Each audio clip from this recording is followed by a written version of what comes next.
ఇక్కడున్న రెవెన్యూ సిబ్బందిని తెలంగాణ రైతాంగాన్ని నేను అడుగుతున్నా.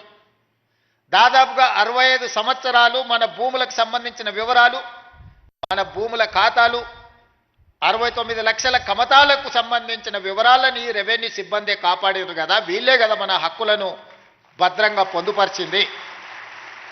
ఉన్న పలంగా 2019లో 2018లో మీరు ప్రవేశపెట్టిన ధరణి పోర్టల్ వచ్చిన తర్వాతనే రెవెన్యూ సిబ్బంది అంతా దొంగలుగా దోపిడీదారులుగా మీకు కనిపించిండ్రా? ఎక్కడైనా మంచోళ్ళు ఉంటారు, చెడ్డోళ్ళు ఉంటారు. సమాజంలో 2%, 3%, 5%, 10%, అది రెవెన్యూ కావచ్చు, పంచాయతీరాజ్ కావచ్చు, ఇతర ఏ శాఖలో కావచ్చు, రాజకీయాలలో కావచ్చు, కొంతమంది చెడ్డవాళ్ళు ఉండొచ్చు. అంత మాత్రాన మొత్తం వ్యవస్థని మనం తప్పుపడతామా?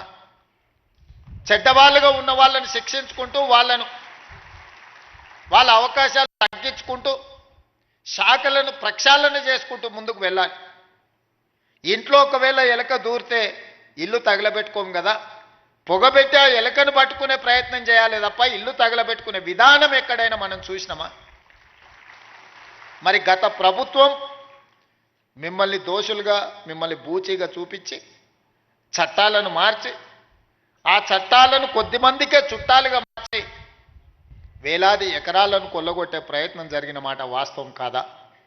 అందుకే ఎన్నికల కంటే ముందు సమ్మక్క సారలమ్మ ఆశీర్వాదంతో నేను పాదయాత్ర మొదలుపెట్టి, ఆ తర్వాత ఆదిలాబాద్ నుంచి ఖమ్మం జిల్లా వరకు మా మిత్రుడు బట్టి విక్రమార్క గారు పాదయాత్ర చేసినప్పుడు పేదవాళ్ళు, ముఖ్యంగా దళితులు, గిరిజనులు, ఆనాడు పోడు భూముల పట్టాలు పొందిన వాళ్ళు కావచ్చు, ఇందిరమ్మ రాజ్యంలో ఆనాడు అసైన్మెంట్ భూములు దాదాపుగా 25 లక్షల ఎకరాలు పేదలకు పంచిపెట్టిన వాళ్ళు కావచ్చు, లేదా స్వకష్టార్జితంతో సంపాదించుకున్న సొమ్ముతో కొనుగోలు చేసిన భూముల వివరాలు చిన్న చిన్న సమస్యలతోని శాశ్వతంగా తమ భూమి తమది కాదు అని తెలిసినప్పుడు వాళ్ళ ఆవేదన, వాళ్ళ దుఃఖం వర్ణాతీతం.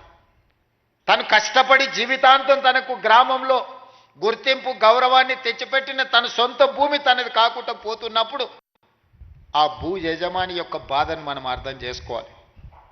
నాడు ప్రభుత్వంలో ఉన్న పెద్దలకు శాసనసభలో చర్చల సందర్భంగా కానీ ఇతర ప్రజాప్రభుత్వ కార్యక్రమాలలో ఎంత మాత్రం చెప్పినా వాళ్ళ చెవికి ఎక్కలేదు.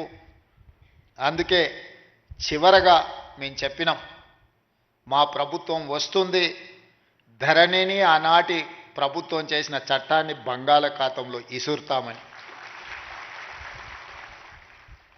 వాళ్ళు చేసింది తప్పు, దాన్ని బంగాళాఖాతంలో విసరడం పెద్ద విషయం కాదు.